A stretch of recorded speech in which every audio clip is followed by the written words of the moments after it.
What does this mean for organizations? This change that's occurring in this innovation capacity inside organizations. What's really happening is as we're moving from this world of being focused on order to cash, more and more to a world where we're focused on concept to cash, what's happening to human activity inside of organizations is the following.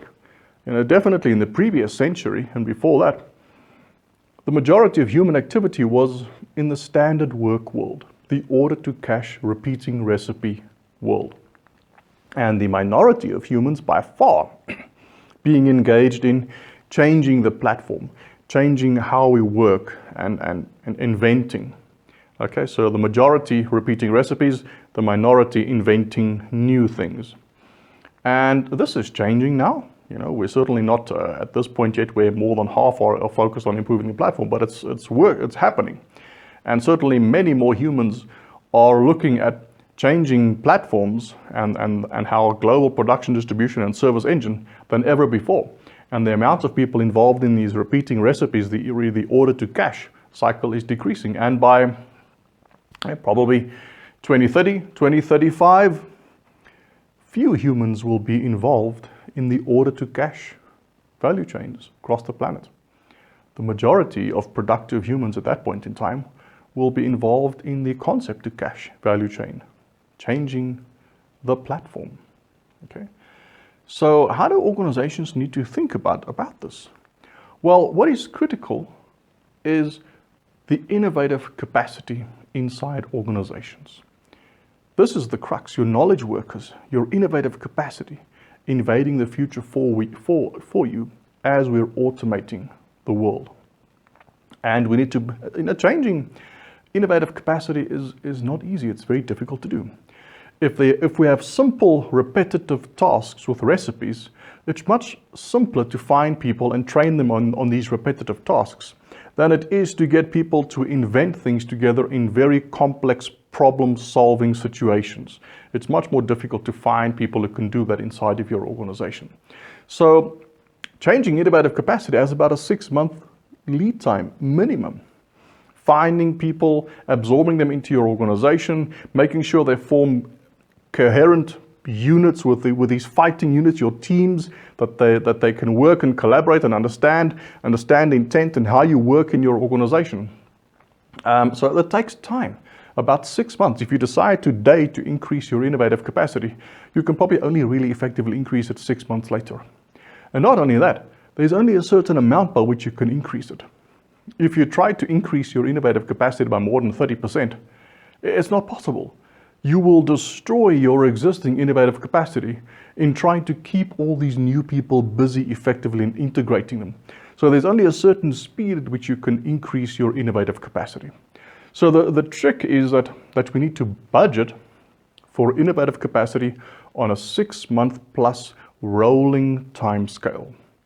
Okay? And we must treat it very similar to how we treat, let's say, finance or customer service. We budget. We don't budget for answering calls, and then we budget for, let's say, following up complaints, and we don't budget for finance in its components. We budget for the finance function.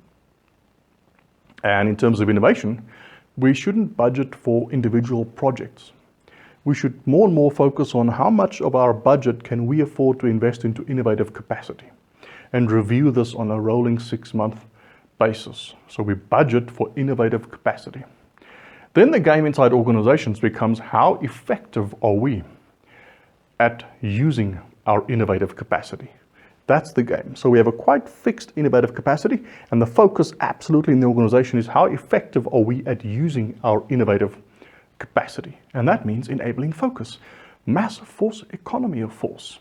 Okay, so how do we go about that? How do we do that? So the way to do this is to think of it as in 2 aspects. It's about planning invasions. The one activity we have is we plan invasions. Which invasions are we going to undertake next? And the other activity we have is executing invasions. Okay, and we're tying up the majority of our innovative capacity, of course, in executing these invasions. We have more people involved in executing invasions than we have in planning invasions.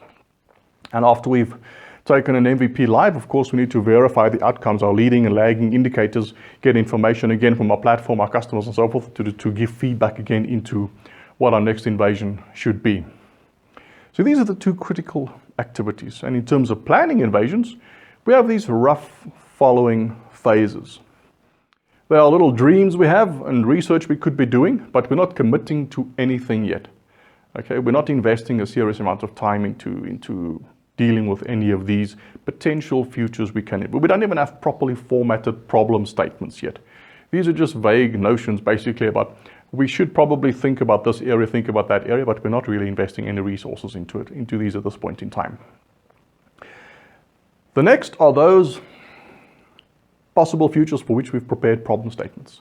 So we've gone to the effort of talking to customers, collating information, using jobs to be done or Kano modeling or whatever the case may be to understand what our customers' needs and then consolidate onto a problem statement that makes sense.